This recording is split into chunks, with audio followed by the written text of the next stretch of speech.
ನಮಸ್ಕಾರ, ಈ ನ್ಯೂಸ್ ಟಿವಿಯ ಸ್ಪೀಡ್ ನ್ಯೂಸ್ಗೆ ಸ್ವಾಗತ. ದೇಶ ಮತ್ತು ರಾಜ್ಯದ ಸಮಗ್ರ ಸುದ್ದಿಗಳು ಹಾಗೂ ಸ್ಥಳೀಯ ವಿದ್ಯಮಾನಗಳ ಪಟ್ ಸುದ್ದಿಗಳು. ಕಾಂಗೋ ಮತ್ತು ಉಗಾಂಡದಲ್ಲಿ ಎಬೋಲಾ ಸೋಂಕು ಹೆಚ್ಚಳ ಹಿನ್ನೆಲೆ ಕೇಂದ್ರ ಆರೋಗ್ಯ ಸಚಿವಾಲಯ ದೇಶದ ವಿಮಾನ ನಿಲ್ದಾಣ ಮತ್ತು ಬಂದರುಗಳಲ್ಲಿ ಕಟ್ಟುನಿಟ್ಟಿನ ತಪಾಸಣೆ ನಡೆಸಲು ಸೂಚಿಸಿದೆ. ಕಾಂಗೋ ಮತ್ತು ಉಗಾಂಡಾದಲ್ಲಿ ಎಬೋಲಾ ಅಬ್ಬರದ ಬೆನ್ನಲ್ಲೇ ವಿಶ್ವ ಆರೋಗ್ಯ ಸಂಸ್ಥೆಯಿಂದ ತುರ್ತು ಪರಿಸ್ಥಿತಿ ಘೋಷಣೆ ಹಿನ್ನೆಲೆ ದೇಶದ ವಿಮಾನ ನಿಲ್ದಾಣಗಳು ಮತ್ತು ಬಂದರುಗಳಲ್ಲಿ ಪ್ರಯಾಣಿಕರ ತಪಾಸಣೆಗೆ ಕೇಂದ್ರ ಆರೋಗ್ಯ ಸಚಿವಾಲಯ ಕಟ್ಟುನಿಟ್ಟಿನ ಆದೇಶ ನೀಡಿದೆ. ಪ್ರಯಾಣಿಕರ ಸುರಕ್ಷತೆ ಹಾಗೂ ಅಂತಾರಾಷ್ಟ್ರೀಯ ಆರೋಗ್ಯ ನಿಯಮಾವಳಿಗಳ ಹಿತದೃಷ್ಟಿಯಿಂದ ಆರೋಗ್ಯ ತಪಾಸಣೆ ಮತ್ತು ಸಾರ್ವಜನಿಕ ಆರೋಗ್ಯ ಕ್ರಮಗಳಿಗೆ ಸಹಕರಿಸಿ ಅಂತ ಸಲಹೆಯಲ್ಲಿ ತಿಳಿಸಲಾಗಿದೆ. ಬೆಂಗಳೂರು ಚಿಕ್ಕಜಾಲದಲ್ಲಿ ಸ್ನೇಹಿತನ ಮನೆಗೆ ದರೋಡೆ ಮಾಡಿಸಿದ್ದ ಮೇಸ್ತ್ರಿ ಗುರುಪ್ರಸಾದ್ನನ್ನ ಪೊಲೀಸರು ಬಂಧಿಸಿದ್ದು, ಆರೋಪಿಗಳು ಚಾಕು ತೋರಿಸಿ ಹಣ, ಬಂಗಾರ ದೋಚಿ ಪರಾರಿಯಾಗಿದ್ರು.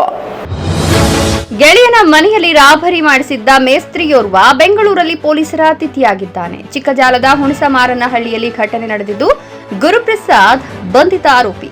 ತನ್ನ ಬಳಿ ಕೆಲಸ ಮಾಡಿಕೊಂಡಿದ್ದ ಇಬ್ಬರಿಗೆ ರಾಬರಿ ಟ್ರೈನಿಂಗ್ ನೀಡಿದ್ದ ಈತ ಸ್ನೇಹಿತ ಸುದರ್ಶನ್ ಎಂಬಾತನ ಮನೆಗೆ ಅವರನ್ನ ಕಳುಹಿಸಿ ದರೋಡೆ ಮಾಡಿಸಿದ್ದ. ಏಪ್ರಿಲ್ 18ರಂದು ಮನೆಗೆ ನುಗ್ಗಿದ್ದ ದರೋಡೆಕೋರರು ಚಾಕು ತೋರಿಸಿ ಹಣ ಮತ್ತು ಬಂಗಾರ ದೋಚಿ ಎಸ್ಕೇಪ್ ಆಗಿದ್ದರು.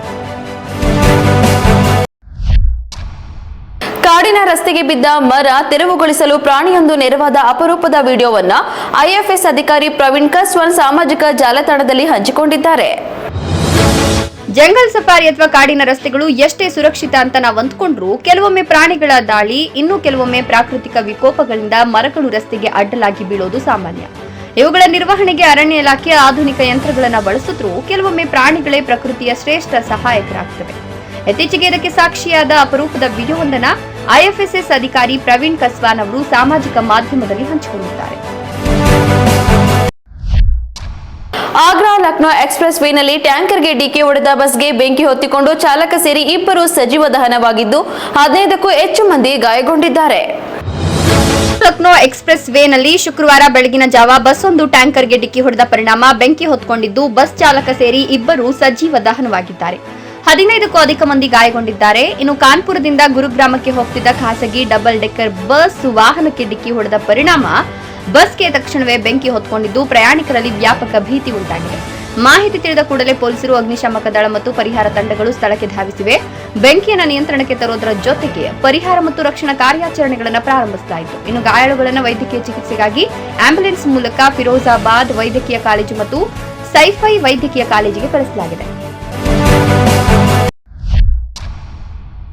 ಬಿಹಾರದ ಮೋತಿಹಾರಿಯಲ್ಲಿ ಕೌಟುಂಬಿಕ ಕಲಹದ ಹಿನ್ನೆಲೆ ಪತಿ ತನ್ನ ಪತ್ನಿಯನ್ನ ಹಗ್ಗದಿಂದ ಕಂಬಕ್ಕೆ ಕಟ್ಟಿ ಹಾಕಿದ ಪ್ರಕರಣ ಬೆಳಕಿಗೆ ಬಂದಿದೆ.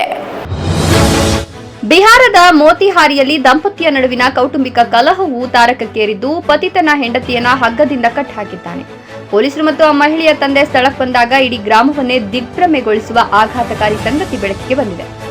ಹೆಂಡತಿಯೊಂದಿಗಿನ ಭಿನ್ನಾಭಿಪ್ರಾಯದಿಂದ ವ್ಯಕ್ತಿ ತನ್ನ ಹೆಂಡತಿಯನ್ನ ಕಂಬಕ್ಕೆ ಕಟ್ಟಿ ಹಾಕಿದ್ದಾನೆ. ಅವಳು ಓಡಿ ಹೋಗ್ತಲೇ ಇರ್ತಾಳೆ, ಆದ್ದರಿಂದ ನಾನು ಅವಳನ್ನ ಕಟ್ಟಿ ಹಾಕಿದ್ದೆ ಅಂತ ಆತ ಹೇಳ್ಕೊಂಡಿದ್ದಾನೆ. ಪೊಲೀಸರು ಕೇಸ್ ಕೂಡ ದಾಖಲಿಸಿಕೊಂಡಿದ್ದಾರೆ.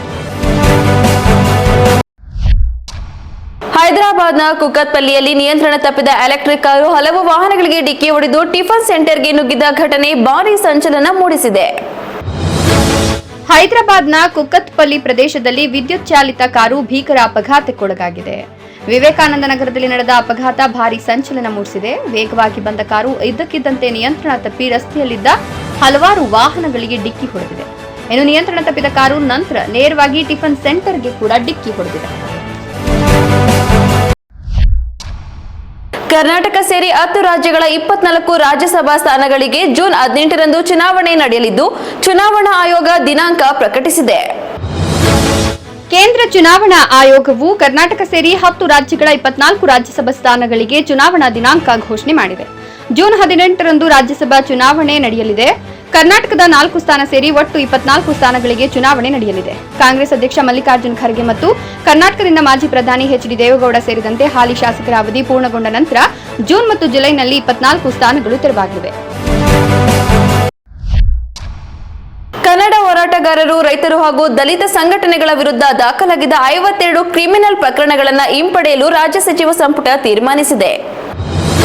ಕನ್ನಡ ಪರ ಪರ ಹೋರಾಟಗಾರರ ವಿರುದ್ಧವೂ ಸೇರಿದಂತೆ 52 ಕ್ರಿಮಿನಲ್ ಪ್ರಕರಣ ಹಿಂಪಡೆಯಲು ಸಚಿವ ಸಂಪುಟ ತೀರ್ಮಾನಿಸಿದೆ. ಕರ್ನಾಟಕ ಹೋರಾಟಗಾರ ವಾಟಾಳ್ ನಾಗರಾಜ್ ವಿರುದ್ಧದ 10 ಪ್ರಕರಣಗಳು, ಕಾವೇರಿ ಹೋರಾಟಗಾರರ ವಿರುದ್ಧದ ಪ್ರಕರಣಗಳು, ಕನ್ನಡ ಪರ ಹೋರಾಟ, ಕಳಸಾ ಬಂಡೂರಿ ಯೋಜನೆ ಹೋರಾಟಕ್ಕೆ ಸಂಬಂಧಿಸಿದ ಪ್ರಕರಣಗಳು ಸೇರಿದಂತೆ ರೈತರು ಹಾಗೂ ದಲಿತ ಹೋರಾಟಗಾರರ ವಿರುದ್ಧ ದಾಖಲಾಗಿದ್ದ ಪ್ರಕರಣಗಳು ಇವುಗಳಲ್ಲಿ ಸೇರಿವೆ. ಅಲ್ಲದೆ ಆಳಂದದಲ್ಲಿನ ಲಾಡ್ಲೆ ಮಸಾಕ್ ದರ್ಗಾ ವಿವಾದಕ್ಕೆ ಸಂಬಂಧಿಸಿದ 7 ಪ್ರಕರಣಗಳನ್ನು ಹಿಂಪಡೆಯಲು ಕೂಡ ಸರ್ಕಾರ ತೀರ್ಮಾನಿಸಿದ್ದು, ಈ ನಿರ್ಧಾರವೀಗ ರಾಜಕೀಯ ಜಟಾಪಟಿಗೆ ಕಾರಣವಾಗಿದೆ.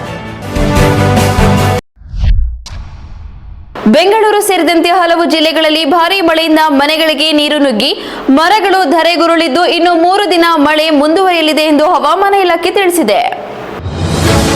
ಗುರುವಾರ ಸಂಜೆ ಸುರಿದ ಭಾರೀ ಮಳೆಗೆ ರಾಜ್ಯದ ಅನೇಕ ಕಡೆಗಳಲ್ಲಿ ಅವಾಂತರಗಳು ಸೃಷ್ಟಿಯಾಗಿವೆ. ಬೆಂಗಳೂರು ಸೇರಿದಂತೆ ದಾವಣಗೆರೆ, ಕೋಲಾರ, ಚಿತ್ರದುರ್ಗ, ಯಾದಗಿರಿ ಜಿಲ್ಲೆಗಳಲ್ಲಿ ಜೋರು ಮಳೆಗೆ ಕೆಲವೆಡೆ ಮನೆಗಳಿಗೆ ನೀರು ನುಗ್ಗಿದ್ರೆ ಇನ್ನೂ ಕೆಲ ಕಡೆ ಮರಗಳು ಧರೆಗುರುಳಿವೆ. ವರ್ಣಾರ್ಭಟಕ್ಕೆ ರಾಜ್ಯದ ಜನತೆ ತತ್ತರಿಸಿ ಹೋಗಿದ್ದಾರೆ. ಇನ್ನು 3 ದಿನ ರಾಜ್ಯದಲ್ಲಿ ಹೀಗೆ ಮಳೆಯ ವಾತಾವರಣ ಮುಂದುವರಿಯಲಿದೆ ಅಂತ ಹವಾಮಾನ ಇಲಾಖೆ ತಿಳಿಸಿದೆ.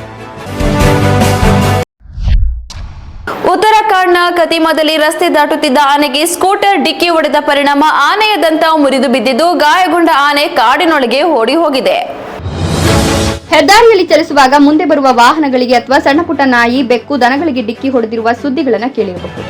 ಆದರೆ ಉತ್ತರಾಖಂಡ್ನ ಖತೀಮಾ ಎಂಬಲ್ಲಿ ಸ್ಕೂಟರ್ನಲ್ಲಿ ತೆರಳುತ್ತಿದ್ದ ಮಹಿಳೆಯೊಬ್ಬರು ರಸ್ತೆ ದಾಟುತ್ತಿದ್ದ ದೈತ್ಯ ಆನೆಗೆ ನೇರವಾಗಿ ಡಿಕ್ಕಿ ಹೊಡೆದ ಆಘಾತಕಾರಿ ಘಟನೆ ನಡೆದಿದೆ. ಈ ಭೀಕರ ಅಪಘಾತದಲ್ಲಿ ಆನೆಯ ದಂತವೇ ಮುರಿದು ಬಿದ್ದಿದ್ದು ಗಾಯಗೊಂಡ ಆನೆ ಕಿರುಚುತ್ತಾ ಕಾಡಿನೊಳಗೆ ಓಡಿಹೋಗಿದೆ. ಈ ನ್ಯೂಸ್ ಟಿವಿಯ ಸ್ಪೀಡ್ ನ್ಯೂಸ್ ಜೊತೆಗೆ ತಪ್ಪದೆ ವೀಕ್ಷಿಸಿ. ಈ ನ್ಯೂಸ್ ಟಿವಿಯ ಮುಖ್ಯ ಸಂಚಿಕೆ ರಾತ್ರಿ 8:30ಕ್ಕೆ.